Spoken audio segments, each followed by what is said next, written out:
നമസ്കാരം. Seeking the ട്രൂത്തിൻ്റെ മറ്റൊരു എപ്പിസോഡിലേക്ക് സ്വാഗതം. ശ്രീ KV രാജശേഖരൻജി നമ്മളോടൊപ്പം ഉണ്ട്. രാജശേഖരൻജി നമസ്കാരം. നമുക്ക് ഒരുമിച്ച് ഓടിയെത്താൻ പറ്റാത്ത സ്പീഡിലാണ് അന്താരാഷ്ട്ര രംഗത്ത് ഒന്നിനു പുറകെ ഒന്നായിട്ട് സംഭവ വികാസങ്ങൾ ഉണ്ടാകുന്നത്. മദർ ഓഫ് ഓൾ ഡീൽസ് എന്ന് പറയുന്ന യൂറോപ്യൻ യൂണിയനുമായിട്ടുള്ള കരാർ ഒപ്പിടുന്നു. അതിന് തൊട്ടു പിന്നാലെ കേന്ദ്ര ബജറ്റ് വരുന്നു. അതിന് പിന്നാലെ അമേരിക്കയുമായിട്ട് നീണ്ടു നിന്ന തർക്കത്തിനെല്ലാം പരിഹാരമാണെന്ന് പറയുന്നു. നമ്മളുടെ വിദേശമന്ത്രി ജയശങ്കർ അമേരിക്കയിലേക്ക് പറക്കുന്നു. നമ്മളുടെ അജിത് ദോവൽ ദേശീയ സുരക്ഷാ ഉപദേഷ്ടാവ് സൗദി അറേബ്യയിലേക്ക് പോകുന്നു. അപ്പോൾ ഇതെല്ലാം കൂടെ പരസ്പരം കണക്ട് ചെയ്യാൻ പറ്റുന്നതാണോ? എന്താണ് താങ്കളുടെ ഒരു നിരീക്ഷണം ഇതെല്ലാം പരസ്പരം കൂട്ടി വായിക്കുമ്പോൾ? ഒറ്റ നോട്ടത്തിൽ പറഞ്ഞാൽ രണ്ടാം ലോകയുദ്ധത്തിന് ശേഷം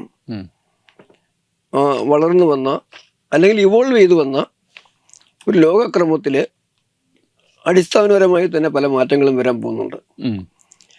ആ മാറ്റത്തിന്റെ ഭാഗമായിട്ടുള്ളതാണ് ഇതെല്ലാം കാണാം. പക്ഷെ ആ മാറി വരുന്ന പരിതസ്ഥിതിയിൽ ഭാരതത്തിന് ലോകക്രമത്തിന്റെ മുഖ്യധാരയിൽ നിർണായകമായൊരു പങ്കുണ്ടാവും എന്നുള്ള കാര്യം അങ്ങ് ഈ സൂചിപ്പിച്ച കാര്യങ്ങളിലോടൊക്കെ ചേർത്ത് പറയുമ്പം അത് ഉറപ്പാക്കാൻ കഴിയുമെന്നുള്ള സാഹചര്യമാണ് ഇപ്പം നമുക്ക് നോക്കിക്കാണാൻ പറ്റുന്നത്. ഇതിനകത്ത് ശരിക്കും പറഞ്ഞു കഴിഞ്ഞാൽ നമ്മുടെ പ്രതിപക്ഷം, നമ്മളുടെ ഒരു കേന്ദ്ര സർക്കാരിന് പൂർണ്ണ വിരുദ്ധമായി നിൽക്കുന്ന മാധ്യമങ്ങൾ, ഇവരെല്ലാം പറഞ്ഞ് ശ്രമിക്കുന്ന ഒരു കാര്യം, ഭാരതം ഏതൊക്കെയോ ചേരിയിലേക്ക് ചേരുന്നു, അപ്പോൾ മറുചേരി നമുക്ക് എതിരാകുന്നു. അതായത് അമേരിക്കയുമായി ഒരു ധാരണയിൽ എത്തുമ്പോൾ പറയുന്നത് നമ്മൾ അമേരിക്കയുടെ മുമ്പിൽ മുട്ടുമടക്കി റഷ്യ നമ്മളോട് പിണങ്ങുന്നു, അല്ലെങ്കിൽ മറ്റൊരു വിഷയത്തിൽ നേരെ തിരിച്ച്. അപ്പോൾ യഥാർത്ഥത്തിൽ ഭാരതം അങ്ങനെ ഒരു വലിയ പ്രതിസന്ധിയിലാണോ? ഒരിക്കലുമല്ല. ഭാരതം മുട്ടുമടക്കിയതിനൊക്കെ ചരിത്രം പറയാൻ പോയി കഴിഞ്ഞാൽ കൃത്യമായ ചരിത്രങ്ങളുണ്ട്. 1962 ഭാരതം ആക്രമിക്കപ്പെട്ടപ്പം അന്നത്തെ ഇന്ത്യൻ പ്രധാനമന്ത്രി ജവഹർലാൽ നെഹ്റു ജോൺ എഫ് കെന്നഡിയുടെ മുമ്പിൽ മുട്ടുമടക്കി തന്നെയാണ് പോയത്. 3 മെസ്സേജ് അയച്ചിട്ട് ഓരോരുത്തർ റിപ്ലൈ ചെയ്യണമെന്ന് പോലും കരുതിയില്ല. അതൊക്കെ ഇപ്പം നമുക്ക് പബ്ലിക് ഡൊമൈനിൽ അവൈലബിൾ ആണ്. അന്ന് പറഞ്ഞത് ഞങ്ങൾ എന്നിട്ട് അവർ തമ്മിൽ, അതായത് ഹൈക്കമ്മീഷണർ ഡൽഹിയിലെ അമേരിക്കൻ അംബാസഡർക്ക് അയച്ച കത്തിൽ പറഞ്ഞിരിക്കുന്നത് നമ്മളിപ്പോൾ ഇടപെടുക എന്ന് പറഞ്ഞു കഴിഞ്ഞാൽ അവരുടെ യുദ്ധത്തിന്റെ ഉത്തരവാദിത്വം നമ്മൾ ഏറ്റെടുക്കുന്ന തുല്യമാണെന്ന് പറഞ്ഞവ. അങ്ങനെ ജവഹർലാൽ നെഹ്റുവിനെ സുഹൃത്തും കൂടായ ജോൺ എഫ് കെന്നഡി അധിക്ഷേപിച്ചിട്ടാണ്, അല്ലെങ്കിൽ ഗൗരവപൂർവ്വം കണക്കാക്കാതെ ഇരുന്നിട്ടാണ് അവരുടെ താല്പര്യം കണക്കാക്കി ചൈനയുടെ അഡ്വാൻസ്മെന്റിനെ തകർക്കാൻ തയ്യാറായത്. പിന്നെ ഞാനൊരു കാര്യം ചോദിക്കട്ടെ, ചൈനയുടെ ഭാഗം അത് സോവിയറ്റ് യൂണിയന്റെ. ലാൽ ബഹദൂർ ശാസ്ത്രി എന്ന് പറയുന്ന ഇന്ത്യൻ പ്രധാനമന്ത്രിയെ ഭാരതം വിജയിച്ചു കഴിഞ്ഞൊരു യുദ്ധത്തില് നേടിയ നേട്ടങ്ങളെല്ലാം സമ്മർദ്ദങ്ങൾക്ക് വഴക്കിക്കൊണ്ട് പാകിസ്ഥാൻ അനുകൂലമായിട്ട് മാറ്റിയെടുത്ത സോവിയറ്റ് ഭരണകൂടം ഒപ്പിട്ട് കഴിഞ്ഞ ലാൽ ബഹദൂർ ശാസ്ത്രിക്ക് ഭാരതത്തിലേക്ക് ജീവനോടെ തിരിച്ചു വരാതിരിക്കാനുള്ള സാഹചര്യം ഉണ്ടാക്കി. അതിനുശേഷം പ്രധാനമന്ത്രിയായ ഇന്ദിരാഗാന്ധി അതിനെക്കുറിച്ച് അന്വേഷിക്കാൻ പോലും തയ്യാറാവാതെ സോവിയറ്റ് യൂണിയൻ ആ തരത്തിൽ കൊടുത്ത സാഹചര്യത്തെ മുതലെടുത്തിട്ട് സോവിയറ്റ് യൂണിയൻ മുമ്പിൽ കീഴടങ്ങല്ലായിരുന്നു. അതൊക്കെ ചരിത്രം പറയുന്നു, അങ്ങോട്ട് പോകണ്ട. പക്ഷെ ഇപ്പോഴത്തെ കാര്യത്തിൽ പറഞ്ഞാല് ഇപ്പോഴീ പ്രധാനമായിട്ടും പറയുന്ന കാര്യം എന്ന് പറയുന്നത് ഡൊണാൾഡ് ട്രംപുമായിട്ടുള്ള ഡീലിംഗ്. അതാണ് വേറെ ആ കാര്യത്തിലേക്ക് വരാം. ട്രംപുമായിട്ടുള്ള ഡീലിങ്സിൽ ഭാരതം സറണ്ടർ ചെയ്യുന്നു, സറണ്ടർ മോദി എന്നൊക്കെയാണ് രാഹുൽ പല്ല് പറയുന്നത്. അവിടെ ഒരു കാര്യം വളരെ സ്പഷ്ടമാണ്. ആ ഒരു സറണ്ടറിന്റെ വിഷയം അങ്ങനെ ഉണ്ടായി എന്ന് പറയാൻ ഇവരും ആഗ്രഹിക്കുന്നുണ്ട്. ഉണ്ടായിന്ന് അവകാശപ്പെടാൻ വേണ്ടി ഡൊണാൾഡ് ട്രംപിനും താല്പര്യമുണ്ട്. അത് തുടക്കത്തിലെ കാണുന്ന കാഴ്ച. രണ്ടാമത്തെ വരവിന് ശേഷം ഉള്ള കാര്യമാണ്. പക്ഷെ അതിനകത്ത് യാഥാർത്ഥ്യമില്ല. ആ കാര്യത്തിലേക്ക് നമുക്ക് വിശദമായിട്ട് തന്നെ കടക്കാം. അല്ല, ഇതിനകത്ത് വിമർശനം കൂടെ നമ്മൾ ആദ്യം ഒന്ന് കേൾക്കേണ്ടത്. അതായത് ട്രംപ് വളരെ മോശമായ ഒരു ഭാഷയാണ് നമുക്കെതിരെ ഉപയോഗിച്ചത്, ഒരു ഭീഷണിയുടെ സ്വരം. സാധാരണ നയതന്ത്ര ലോകത്ത് കേൾക്കാത്ത കീഴ്വഴക്കങ്ങളാണ് ട്രംപ് ഉണ്ടാക്കിക്കൊണ്ടിരിക്കുന്നത്. അത് ഭാരതത്തിനെതിരെ മാത്രമല്ല, നമ്മൾ പ്രവൃത്തിയിൽ പോലും നമ്മൾ വെനിസുലയുടെ കാര്യത്തിൽ അത് കാണുകയും ചെയ്തു. പക്ഷെ ഭാരതത്തെ പേടിപ്പിക്കുന്ന തരത്തിൽ വരികയും അപ്പോൾ പക്ഷേ നമ്മളുടെ പ്രതിപക്ഷം ആ സമയത്ത് പറഞ്ഞത് ഭാരതത്തിൻ്റെ മോദിയുടെ ഒരു ഈഗോ കാരണമാണ് മോദി ഒട്ടും പ്രാക്ടിക്കൽ അല്ലാതെ ഒരു പ്രാഗ്മാറ്റിക് ആയിട്ടുള്ള ഒരു അപ്രോച്ച് ട്രംപിനെതിരെ എടുക്കാത്തത് എന്നാണ് ആദ്യം പറഞ്ഞത്. ഇപ്പോൾ ഡീലായി എന്ന് കേൾക്കുമ്പോൾ നമ്മൾ കീഴടങ്ങി എന്ന് പറയുന്നു. സത്യം യഥാർത്ഥത്തിൽ ഇതിൻ്റെ രണ്ടിൻ്റെ ഇടയ്ക്കാണോ? ആദ്യം ഡീലിൻ്റെ കാര്യം തന്നെ പറയാം. ഈ ഡീലെന്ന് പറയുന്നത് എപ്പോഴാകുന്നത്? രണ്ടു കൂട്ടർ എഴുതി ഒപ്പിട്ട് ഡീലാകുന്നത്. അതെ, അതായിട്ടില്ല. ഡീൽ ഉണ്ടാവണമെന്നൊരു ആഗ്രഹം ഉണ്ടാക്കി കഴിഞ്ഞാൽ, രണ്ടു പക്ഷവും താല്പര്യം പ്രകടിപ്പിച്ചു കഴിഞ്ഞാൽ, അല്ലെ പരസ്പരം രണ്ടുപേരും നോക്കി ചിരിച്ചു കഴിഞ്ഞാൽ ഡീലായെന്ന് പ്രഖ്യാപിക്കുന്ന സ്വന്തം സോഷ്യൽ മീഡിയയിൽ കൂടെ ട്രൂ, അതെ അതെ, ആ സ്വന്തം സോഷ്യൽ മീഡിയയിൽ കൂടെ പ്രചരിപ്പിക്കുന്ന ആളാണ് ട്രംപ്. അതെ അതെ. ട്രംപിന്റെ വാക്കുകൾക്കും വാചകങ്ങൾക്കും ഉറപ്പുകൾക്കും ഭീഷണികൾക്കും ഒന്നും ലോകം കാര്യമായ വിലയും ഇപ്പൊ കൊടുക്കാറില്ല. അമേരിക്ക പോലും കൊടുക്കുന്നില്ല. പക്ഷെ ഈ കാര്യത്തിൽ സംഭവിച്ചതെന്നു പറഞ്ഞാല് ട്രംപ് പ്രഖ്യാപിച്ചു ഡീലായി. അല്ല, 50% നിന്ന് 25 പറഞ്ഞത്. പക്ഷെ ഇന്നഫക്റ്റില് 50% നിന്ന് ഭാരതത്തിനുമുള്ള ടാരിഫ് 18 കുറയുമെന്ന് പറഞ്ഞു. ഇത് അദ്ദേഹത്തിന്റെ പ്രഖ്യാപനത്തിലെ ഒരു കാര്യം. അത് അദ്ദേഹത്തിന് പറയാൻ അവകാശപ്പെട്ട കാര്യമാണ്, ഡീലിന്റെ ഭാഗമല്ല. കാരണം അമേരിക്കയാണ് കൂട്ടിയത്. ഇപ്പൊ താരിഫ് കുറയുക എന്ന് പറയുന്ന ബാധ്യതയും അമേരിക്കയുടെയാണ്. തീർച്ചയായിട്ടും. അതുകൊണ്ട് ട്രംപ് അത് ആദ്യം പറഞ്ഞതിൽ ഒരു തെറ്റുമില്ല. മോദിയുടെ മറുപടി ആ ഭാഗം കണ്ടു, കേട്ടു, നന്ദി. ഇതിനപ്പുറമായിട്ട് ഒരു കാര്യം അവരും സംസാരിച്ചിട്ടില്ല. അവർ രണ്ടുപേരും ഈ സോഷ്യൽ മീഡിയ മെസ്സേജസിൽ രണ്ടും വന്നിട്ടില്ല. ഡീല് അത് ഫൈനലാകാൻ പോകുന്നുള്ളത് ശരി തന്നെ. അതിൻ്റെ ഫൈനൽ പ്രിൻസ് പുറത്ത് വന്നിട്ടില്ല. അപ്പം ഈ സാഹചര്യത്തിൽ അതിനെക്കുറിച്ച് ചർച്ച ചെയ്യുമ്പോൾ തന്നെ ഇപ്പം നമ്മുടെ കൊമേഴ്സ് മിനിസ്റ്ററുടെ പീയൂഷ് ഗോയലിൻ്റെ സ്റ്റേറ്റ്മെൻറ്റ് ഇന്നലെ രാജ്യസഭയിൽ കൊടുത്തിരുന്നു, ലോക്സഭയിൽ കൊടുത്തിരുന്നു. അതിലൊന്നും പോലും ഡീറ്റെയിൽസ് പറഞ്ഞിട്ടില്ല. ഇല്ല, ഡീറ്റെയിൽസ് വർക്കൗട്ട് ചെയ്യുന്നേ ഉള്ളൂ. അതങ്ങനെ നിൽക്കട്ടെ. അതുപോലെ മറ്റേ യുദ്ധസമയത്തെ സറണ്ടർ എന്ന് പറഞ്ഞതും അതും വ്യക്തമാണ്. പാകിസ്ഥാനിന്റെ DGM ആവശ്യപ്പെടുന്നു, കയ്യും കാലും പിടിച്ച് അപേക്ഷിക്കുന്നു, ഭാരതം സമ്മതിക്കുന്നു. അതിനെ രാഹുൽ ഇങ്ങനെ കൊണ്ടുവന്നിട്ട് സറണ്ടർ എന്നൊക്കെ പറഞ്ഞു കഴിഞ്ഞാൽ പിന്നെ അന്താരാഷ്ട്ര തലത്തില് ട്രംപിന്റെ ക്രെഡിബിലിറ്റി, വാക്കിന്റെ വിശ്വസനീയതയും എത്രയുണ്ടോ അതിനേക്കാട്ടിൽ 50% കൂടുതലാണ് രാഹുലിന്റെ ക്രെഡിബിലിറ്റി ഇല്ലായ്മയും. രാഹുൽ പറയുന്നതിന് ആരെന്താ വെയിറ്റ് കൊടുക്കുന്നത്? സത്യം. അതവിടെ നിൽക്കട്ടെ. ഇനിയിപ്പോൾ അങ്ങ് ചോദിച്ചൊരു കാര്യമുണ്ടല്ലോ, അന്തർദേശീയ തലത്തിലുണ്ടാകുന്ന ഡെവലപ്മെന്റ്സിനെ കുറിച്ച്. ഇവിടെ നമ്മൾ പ്രധാനമായും ചിന്തിക്കേണ്ട ഒരു കാര്യം എന്ന് പറയുന്നത്, യൂറോപ്യൻ യൂണിയൻ്റെ അങ്ങ് സൂചിപ്പിച്ച പോലെ തന്നെ യൂറോപ്യൻ യൂണിയനും ഭാരതവുമായിട്ടുള്ള trade FTA free trade agreement ഒപ്പിടുന്നു. അതിനു മുമ്പ് 7 രാജ്യങ്ങളുമായിട്ട് വേറെ, യൂറോപ്യൻ യൂണിയനിൽ തന്നെ 27 രാജ്യങ്ങളുണ്ട്. ഇതെല്ലാം കൊണ്ട് സംഭവിച്ചെന്ന് പറയുന്നത് ലോക വിപണിയിലേക്ക് ഭാരതത്തിന്റെ സാധ്യതകൾ മുമ്പുള്ളതിനെക്കാട്ടി വളരെ വർദ്ധിച്ചിരിക്കുന്നു.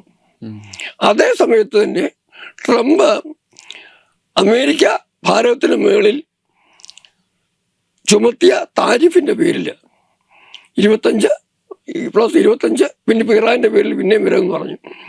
ഇതിന്റെ എല്ലാം പേരിൽ ആ സമ്മർദ്ദത്തിൽ വികസനം മുരടിക്കുമെന്ന് കരുതിയ ഭാരതം വിദേശ വാണിജ്യ സാധ്യതകൾ പരിമിതപ്പെടുന്നുണ്ട്. ഭാരതം അതിനെ അതിജീവിച്ചുകൊണ്ട് ഈ കഴിഞ്ഞ കാലഘട്ടത്തിൽ അവിടുന്ന് മുന്നോട്ട് പോയിരിക്കുക.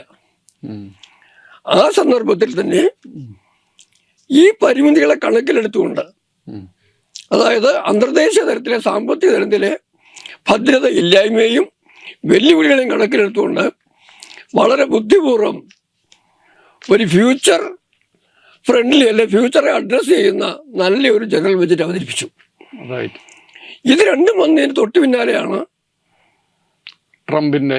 അപ്പം അങ്ങനെ വരുമ്പം ഈ പരിമിതികളിൽ നിന്ന് രക്ഷപ്പെടാൻ വേണ്ടി ഭാരതം നടത്തിയ എല്ലാ പരിശ്രമങ്ങളും ട്രംപ് ഈ താരിഫ് കുറച്ചതിന് സാധ്യതയും രണ്ടും കൂടെ ഉപയോഗിച്ച് കഴിയുമ്പോഴത്തേക്ക് ഭാരതത്തിന് വലിയൊരു സാധ്യതയാണ് ബാക്കി നിൽക്കുന്നത്. ട്രംപ് ഈ ബഹളമൊക്കെ വെക്കുമ്പോഴും കല്ലിന് കാറ്റ് പിടിച്ചതുപോലെ നമ്മൾ നിശബ്ദതയായിരുന്നു നമ്മളുടെ ഒരു ആയുധം എന്ന് പറയുന്നത്. നമ്മുടെ സർക്കാർ ഒന്നും മിണ്ടാൻ തയ്യാറായില്ല. അത് പല വിഷയങ്ങളിലും ഇപ്പോൾ പാകിസ്ഥാൻ കിടന്ന് ബഹളം വെച്ചപ്പോഴും നമ്മളൊരക്ഷരം മിണ്ടാൻ നമ്മൾ തയ്യാറായില്ല. അത് ഒരു സ്ട്രെങ്ത് ആയിട്ട് വേണമെങ്കിൽ അതിനെ വ്യാഖ്യാനിക്കപ്പെടാം. പക്ഷേ ഞാൻ ചോദിക്കുന്നത്, ഇപ്പോൾ ഈ ട്രംപിൻ്റെ ഈ ഒരു വളരെ മിലിറ്റൻ്റായ ഒരു ആറ്റിറ്റ്യൂഡ് നമുക്ക് നേരെ ഉണ്ടായപ്പോൾ, ഇത്രയും വലിയ താരിഫൊക്കെ തന്നപ്പോൾ നമ്മൾ ചില ഓൾട്ടർനേറ്റ് മാർഗങ്ങൾ നോക്കിയിരുന്നു. അതിൻ്റെ ഒന്നാണല്ലോ റഷ്യൻ ഓയിലിൽ പറയുന്നത്, റഷ്യയും ചൈനയും ഭാരതവും കൂടെ ചേരുന്ന ഒരു അച്ചുതണ്ടിനെ കുറിച്ചുള്ള വർത്തമാനം വന്നു. യൂറോപ്യൻ യൂണിയനുമായിട്ട് അടുക്കാനുള്ള ശ്രമങ്ങൾ വന്നു. മറ്റ് പല രാജ്യങ്ങളുമായിട്ട് സംസാരിക്കുന്നു. പക്ഷേ ഇതൊക്കെ ഒരു വശത്ത് നടക്കുമ്പോൾ തന്നെയാണ് അമേരിക്കയുമായിട്ട് മറുവശത്ത് ഇത്തരം ഒരു ഡീലായി എന്നുള്ള വർത്തമാനം കൂടി വരുന്നത്. അപ്പോൾ ഇത് മൊത്തത്തിൽ ഒരു ആകെ കൺഫ്യൂസ്ഡ് ആയിട്ടുള്ള ഒരു സിനേറിയോ അല്ലേ എന്നുള്ളതാണ് എൻ്റെ ചോദ്യം. എനിക്ക് അങ്ങോട്ട് പറയാൻ മറുപടി എന്ന് പറയുന്നത്, നമ്മൾ ഒരിക്കൽ നേരത്തെ ഇവിടെ നമ്മുടെ സീരീസിനകത്ത് ചർച്ച ചെയ്തപ്പോഴേ ക്വാഡ്, അതെ, അമേരിക്കയും ജപ്പാനും ഓസ്ട്രേലിയയും ഭാരതവും ചേർന്നുള്ള ആ ചതുഷ്കോണ സ്ട്രാറ്റജിക് ഇനിഷ്യേറ്റീവ്, അതെ, അതിൻ്റെ താല്പര്യത്തിന് വേണ്ടി അത് വീണ്ടും കൊണ്ടുവരാൻ വേണ്ടി ഏതെല്ലാം തരത്തിൽ അകൽച്ച ഉണ്ടായാലും വീണ്ടും ഒരു സ്റ്റേജിൽ ഡൊണാൾഡ് ട്രംപ് ഭാരതവുമായിട്ട് അടുക്കുന്നതിന് തയ്യാറാകുന്നൊരു സൂചന അന്ന് ഉണ്ട്. ഇത് കത്തുന്ന കാലത്ത് നമ്മളെ ചർച്ച നമ്മൾ അവതരിപ്പിച്ചു. ഞാൻ ഓർക്കുന്നു. ഇപ്പോൾ സംഭവിച്ചിരിക്കുന്നതും ശരിക്കും പറയാമെന്നുണ്ടെങ്കിൽ ഡൊണാൾഡ് ട്രംപ് അല്പം ഒന്ന് ഞെട്ടിയപ്പം കോംപ്രമൈസ് ചെയ്യാൻ വേണ്ടിയിട്ട് മോദി തയ്യാറായി. എന്തായിരിക്കും ട്രംപ് ബ്ലിങ്ക്സ് ആൻഡ് മോദി കോംപ്രമൈസ്. ആരാണ് ആദ്യം കണ്ണടച്ചത് എന്നുള്ളതായിരുന്നു. അത് ട്രംപ് തന്നെയാണ്. ആ ട്രംപ് കണ്ണടച്ചതിന് ഒരു സാഹചര്യം വരുമ്പോഴത്തേക്ക് ട്രംപ് അതൊരു അബദ്ധത്തിൽ ചെയ്ത ആളാണെന്ന് പോലും പറയാൻ പറ്റില്ല. ഞാൻ അതാണ് ചോദിക്കാൻ വന്നത്. ട്രംപിന് നമ്മൾ എന്തെല്ലാം പറഞ്ഞാലും അദ്ദേഹത്തിന് സ്ട്രാറ്റജി ഉണ്ട്. ആ സ്ട്രാറ്റജിയിലോട്ട് പോകണമെങ്കിൽ അദ്ദേഹം തുടങ്ങിയ അമേരിക്കൻ പ്രസിഡന്റായ കാലഘട്ടം തൊട്ടുള്ള കാര്യങ്ങളിൽ ചെറുതായിട്ട് സൂചിപ്പിക്കേണ്ട ആവശ്യമുണ്ട്. ഈ രണ്ടാമത് വരുമ്പോഴത്തേക്ക് ഒന്നാമത്തെ ചലഞ്ച്, അമേരിക്ക നമ്മൾ വിചാരിക്കുന്നതിനപ്പുറം അമേരിക്കയുടെ വളർച്ചയും വികസന സാധ്യതകളും ലോകത്തെ മേൽക്കോയ്മയും എല്ലാം വെല്ലുവിളിക്കപ്പെട്ട കാലഘട്ടത്തിലൂടെ കടന്നുപോയിക്കൊണ്ടിരിക്കുന്നു. ഒന്നാമത്തെ വിഷയം സാമ്പത്തികം. 31 ട്രില്യൺ GDP ഉള്ള രാജ്യത്ത് 39 40 പറയുന്നുണ്ട് ട്രില്യൺ US ഡോളറിന്റെ ബാധ്യതയുണ്ടെന്നാണ് പറയുന്നത്. മാത്രമല്ല 71 ദിവസം കഴിയും തോറും ഓരോ ട്രില്യൺ വീണ്ടും കൂടുന്നു. ആ പ്രശ്നം അഡ്രസ് ചെയ്യണം. 2, അവിടുത്തെ നമ്മൾ ചൈനയിൽ നിന്ന് അങ്ങോട്ട് കടത്തിക്കൊണ്ടിരുന്ന ഡ്രഗ്സിന്റെ ബിസിനസ്, സിന്തറ്റിക് ഡ്രഗ്സ്, ആ ഡ്രഗ്സ് മെക്സിക്കോയിലും കാനഡയിലും ഒക്കെ കൂടി ചൈനയുടെ കടത്തിക്കൊണ്ട് പോയപ്പോൾ അത് പറയുന്ന 5 ഗ്രാമിന്റെ ചെറിയ സിന്തറ്റിക് ഡ്രഗ് 5 ഗ്രാമിന്റെ ചെറിയ പാക്കറ്റായിട്ട് മെയിൽ ചെയ്ത് അകത്ത് വിടുന്നു കൊറിയറിൽ. അത് കൂടാതെ അവിടെയുള്ള ഈ ഇല്ലീഗൽ ഇമിഗ്രേറ്റ്സ് വഴി കൊടുത്തു വിടുന്നു. ഇതെല്ലാം കൊണ്ട് അമേരിക്ക ഡ്രഗ്സിനെ കൊണ്ട് അമേരിക്ക തകർക്കാൻ വേണ്ടിയ പരിശ്രമം ചൈനയുടെ രണ്ടാമത്തത്. മൂന്നാമത്തത് അതും ചൈനയുമായിട്ട് ബന്ധപ്പെട്ട് തന്നെയാണ്. അമേരിക്കയുടെ അയൽ രാജ്യങ്ങൾ മെക്സിക്കോയിലും കാനഡയിലും ക്യൂബയിലും എല്ലാം അടക്കമുള്ള വെനിസ്വേലയൊക്കെ അടക്കമുള്ള അയൽ രാജ്യങ്ങളിൽ കൂടെ കടന്നു ചെന്ന് അമേരിക്കയെ തകർക്കാൻ വേണ്ടി ചൈനയുടെ പരിശ്രമങ്ങൾ തുടരുന്നു. മറ്റൊരു വിഷയം, അമേരിക്കയ്ക്ക് അകത്ത് തന്നെ കൾച്ചറൽ മാർക്സിസവും വോക്കിസവും കൊണ്ടുവന്ന് അമേരിക്ക തകർക്കാനുള്ള പദ്ധതി അവിടെ വിടുന്നു. ഈ ഒരു സാഹചര്യത്തിൽ കൃത്യമായും അമേരിക്കയുടെ ശത്രു, അമേരിക്കയുടെ മറുപക്ഷത്തുള്ളതെന്ന് പറയുന്നത് ചൈന തന്നെയായിരുന്നു. അന്നും എന്നും ചൈന തന്നെയാണ്. ആ ചൈനയെ കണ്ടെയ്ൻ ചെയ്യാനും ഇൻഡോ പസഫിക് ഫ്രീ ആക്കാനും വേണ്ടിയാണ് ഈ ക്വാഡ് ആരംഭിച്ചത്. പക്ഷേ ചൈനയെ കൗണ്ടർ ചെയ്യുന്ന സാഹചര്യം തുടങ്ങുമ്പോഴത്തേക്ക് ആദ്യം നേരിടേണ്ട ഒരു പ്രശ്നം എന്ന് പറയുന്നത് റഷ്യ ഉക്രൈൻ വിഷയമുണ്ട്. അവിടെ ചൈന അവരുടെ കൂടെയാണ്. ആ പ്രശ്നത്തിന് പരിഹാരം നേടണം. മറ്റു പല കാര്യങ്ങളുമുണ്ട്. ഒന്നാമത്തെ സ്റ്റെപ്പ് പറയുമ്പോഴത്തേക്ക് സാമ്പത്തിക വിഷയം നോക്കിയത്. ആ സാമ്പത്തിക ബന്ധം നോക്കിയപ്പോൾ അമേരിക്ക ട്രംപിന്റെ ലക്ഷ്യം മെയ്ക്ക് അമേരിക്ക ഗ്രേറ്റ് അഗെയിൻ. അപ്പൊ അത് പറഞ്ഞാണ് ജനങ്ങളുടെ സപ്പോർട്ട്. ഇനി വേറൊരു വലിയ കാര്യം, അമേരിക്കക്കകത്തുള്ള ഈ തൊഴിലില്ലായ്മയുള്ള പ്രശ്നങ്ങൾ, ഇമിഗ്രൻസ് ഉണ്ടാക്കുന്ന പ്രശ്നങ്ങൾ, ഇതിനെല്ലാം അഡ്രസ് ചെയ്യാൻ തുടങ്ങിയപ്പോഴത്തേക്ക് ആദ്യം അദ്ദേഹം ഈ സാമ്പത്തിക വിഷയം എടുത്തത്. അതിന് അമേരിക്കയുമായിട്ട് ട്രേഡുള്ള രാജ്യങ്ങളുടെ കൂട്ടത്തിൽ ഏറ്റവും കൂടുതൽ ട്രേഡ് ഡെഫിസിറ്റ് ഉള്ള രാജ്യങ്ങൾ എടുത്തപ്പോൾ ഒന്ന് ഇന്ത്യ. സ്വാഭാവികമായിട്ടും ഇന്ത്യയെ അഡ്രസ് ചെയ്യണം.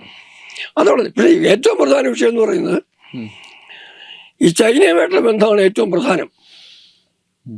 ചൈനയുടെ ബന്ധം എന്ന് പറയുമ്പോൾ ചൈന എന്തുകൊണ്ട് പലരും ചോദിക്കും എന്തുകൊണ്ടാണ് ചൈനയെ റഷ്യയുടെ ബന്ധത്തിൽ പോലും ചൈനയുടെ കാര്യത്തിൽ ടാരിഫിൽ കൊടുത്ത സമ്മർദ്ദത്തിൽ കൂടുതൽ എന്തുകൊണ്ട് ഭാരതത്തിന് ചോദിക്കും. അവിടെ ഒരു ചെറിയൊരു തമാശ കാര്യം എനിക്ക് പറയാനുണ്ട്. അത് വേറൊന്നുമല്ല, ഞാൻ ഡൽഹി താമസിക്കുമ്പോഴത്തേക്ക് ഞങ്ങൾ ബാച്ചിലേഴ്സ് അന്നേരം നമ്മുടെ വീടിനകത്ത് അടുത്ത് ഒരു മലയാളി, പേരൊന്നും പറഞ്ഞു, മലയാളി ഉണ്ടായിരുന്നു, റിയലി ഉണ്ടായിരുന്നു. ഇയാൾക്ക് ചീട്ടുകളി വലിയ കമ്പമായിരുന്നു. വലിയ ക്ലബിലൊക്കെ പോയിരുന്നു കളിക്കും. കളിച്ചു കഴിഞ്ഞാൽ ലാഭം ഉണ്ടായെങ്കിൽ മിണ്ടത്തില്ല. തോറ്റ് കയ്യിൽ നിന്ന് കാശ് പോയെന്ന് വിചാരിച്ചു. അടുത്ത ഞായറാഴ്ച ഞങ്ങളടുത്ത താമസിക്കും, ഞങ്ങളെ പോലെ ഞാൻ പോവില്ലായിരുന്നു, ചെറുപ്പക്കാർ ബാച്ചിലേഴ്സ് ഉണ്ട്, പാള കളിക്കാൻ പോയി അവരെ വിളിച്ചിരുത്തും. എന്നിട്ട് ഈ കാശ് അവരോട് കളിച്ച് കാശ് തിരിച്ചുണ്ടാക്കുമായിരുന്നു.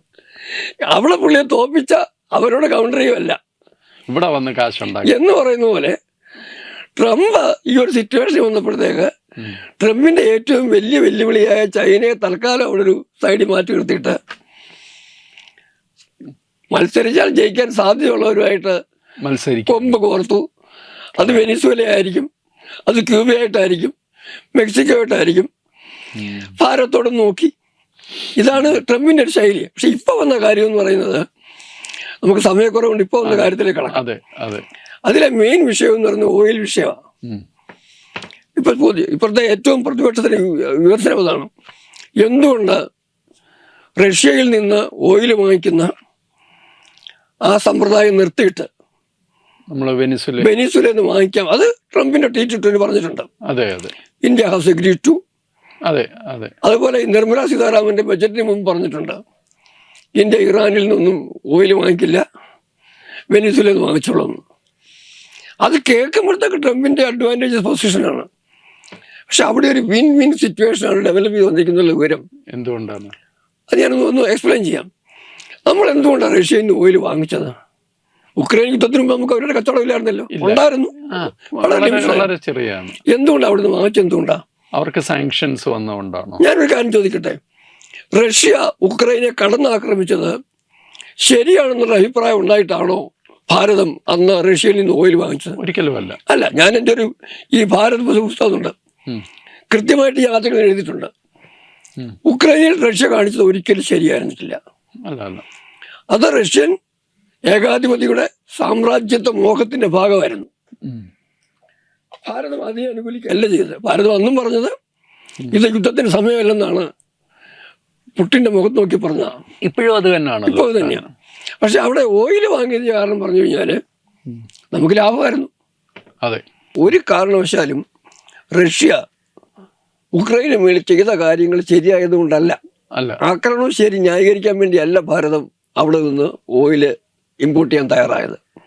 അതിൻ്റെ കാരണം എന്ന് പറയുന്നത് ആ ഒരു പ്രത്യേക സാഹചര്യത്തിൽ ഭാരതത്തിന് സാമ്പത്തികമായിട്ട് ലാഭകരമായിരുന്നു.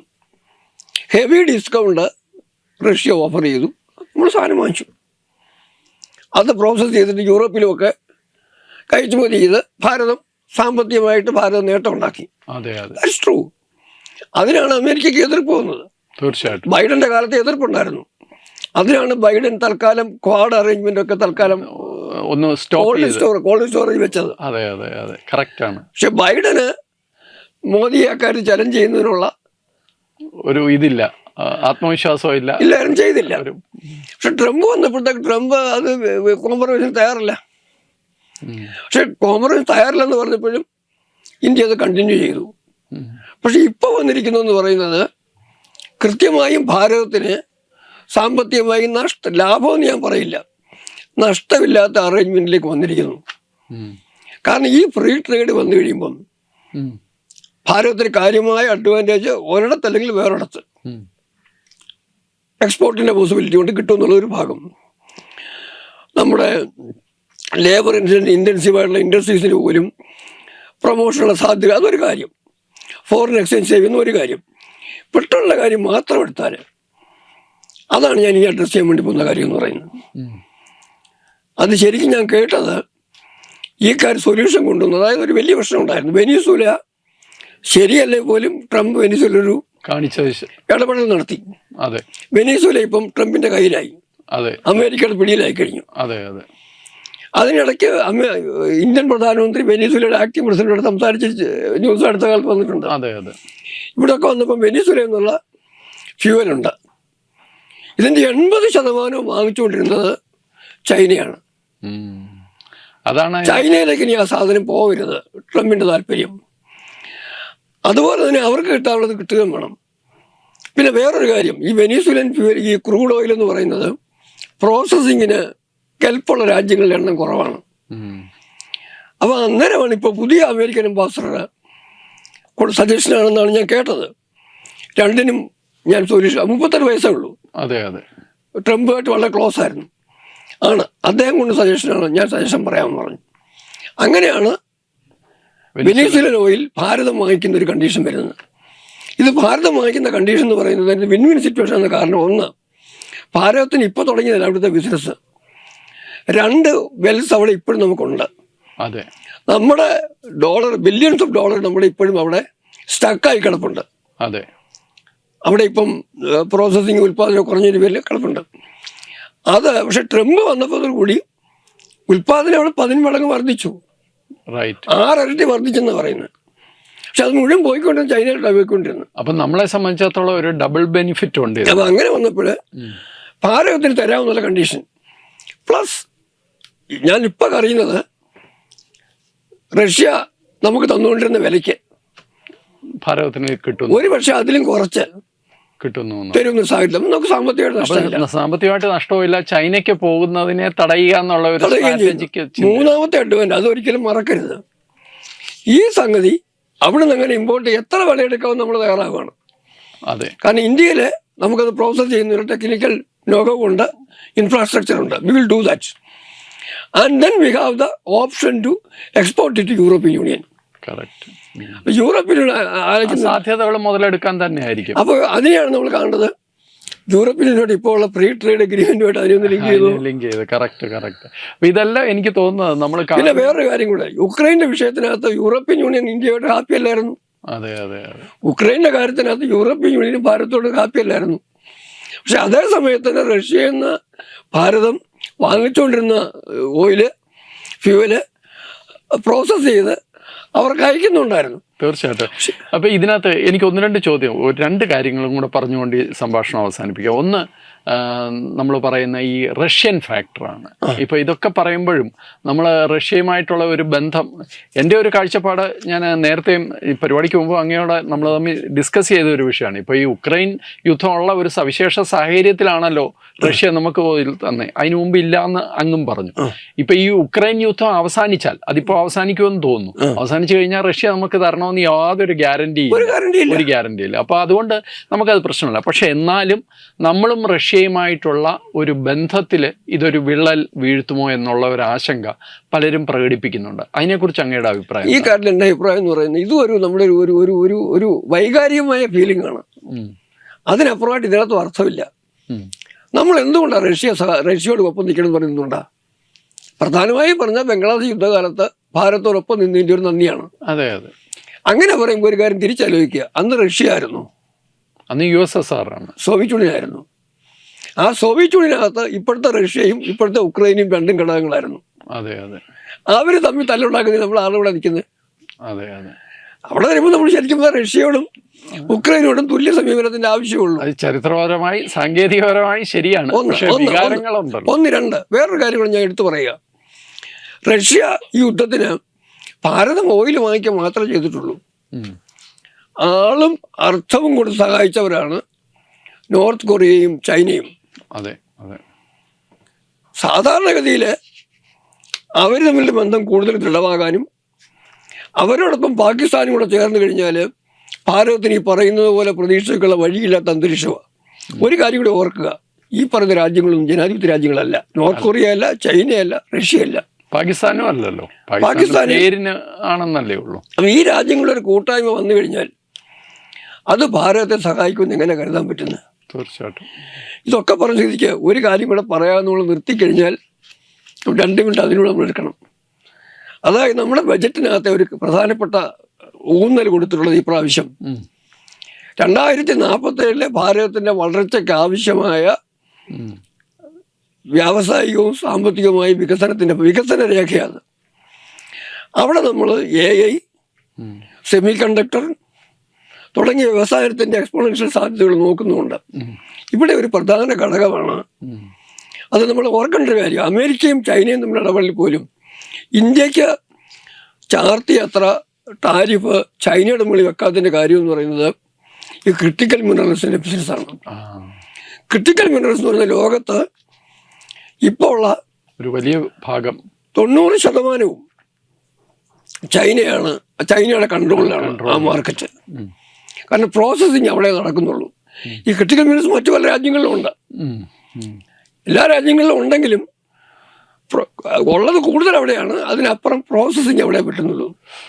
കാരണം ഭാരതം ഉൾപ്പെടെയുള്ള ജനാധിപത്യ രാജ്യങ്ങൾക്ക് ഒന്നുകിൽ പ്രോസസ്സിങ്ങിനുള്ള ടെക്നിക്കൽ നോഹവ് കാണത്തില്ല, 2 അങ്ങനെ വേണമെങ്കിൽ ഇൻവെസ്റ്റ്മെന്റിനുള്ള സംവിധാനം കാണുകയില്ല, 3 പാരിസ്ഥിതിക പ്രശ്നങ്ങളുടെ പേരിലുള്ള എതിർപ്പുകൾ അവിടെ ആവുമ്പോൾ ആ പ്രശ്നമൊന്നുമില്ല. ആ സാഹചര്യത്തിലാണ് നിർമ്മലാ സീതാരാമൻ ബജറ്റില് നമ്മുടെ കേരളവും ഒറീസയും തമിഴ്നാട് ഉൾപ്പെടെ മേഖലകളിൽ ഈ ക്രിട്ടിക്കൽ മിനറൽസ്, അതായത് ധാതു എക്സ്പ്ലോറേഷൻ്റെ സാധ്യതകളെ കുറിച്ച് പ്രാധാന്യം കൊടുത്തിരിക്കുന്നത്. അതുപോലൊരു കാര്യം ഓർക്കുക, ഇപ്പം അങ്ങ് പറഞ്ഞല്ലോ, ആദ്യം പറഞ്ഞല്ലോ, നമ്മുടെ വിദേശകാര്യമന്ത്രി ജയശങ്കർ അമേരിക്കയുടെ സെക്രട്ടറി ഓഫ് സ്റ്റേറ്റുമായിട്ട് ചർച്ച നടക്കുക. അവിടുത്തെ പ്രധാന വിഷയം എങ്ങനെയാണ് ഈ ക്രിട്ടിക്കൽ മിനറൽസിന്റെ അതിന്റെ മാർക്കറ്റിനെ ചൈനയുടെ ഇടപെടലിൽ നിന്ന്, ചൈനയുടെ മോണോപ്പൊളിയിൽ നിന്ന് മാറ്റിയെടുക്കാൻ ശ്രമം നടക്കുന്നത്. അതിനുള്ള ഗ്രൂപ്പ് ഓഫ് നേഷൻസിന്റെ, ഇതെല്ലാ രാജ്യങ്ങൾക്കും ആവശ്യമുള്ളതാണ്, ഒരു ബന്ധം ഉണ്ടാക്കുക ചെയ്യുന്നത്. അതുപോലെ അതൊരു പ്രധാനപ്പെട്ട ഘടകം. തീർച്ചയായിട്ടും ഇപ്പം ഭാരതം അതിന് തയ്യാറാവുകയാണ്. നമുക്കും നല്ല കളക്ഷൻ ഉണ്ട് ഇവിടെ. തീർച്ചയായിട്ടും ധാതു സമ്പത്ത് നമ്മുടെ രാജ്യത്ത് നല്ല പോലെ ഉണ്ട്. അതാണ് ഈ ബജറ്റിലെ ഈ കടലാമകളുടെ ഒക്കെ അത് പരിസ്ഥിതിയുമായിട്ട് ബന്ധപ്പെട്ട ഒരു കാര്യം അങ്ങ് ഓർക്കുക.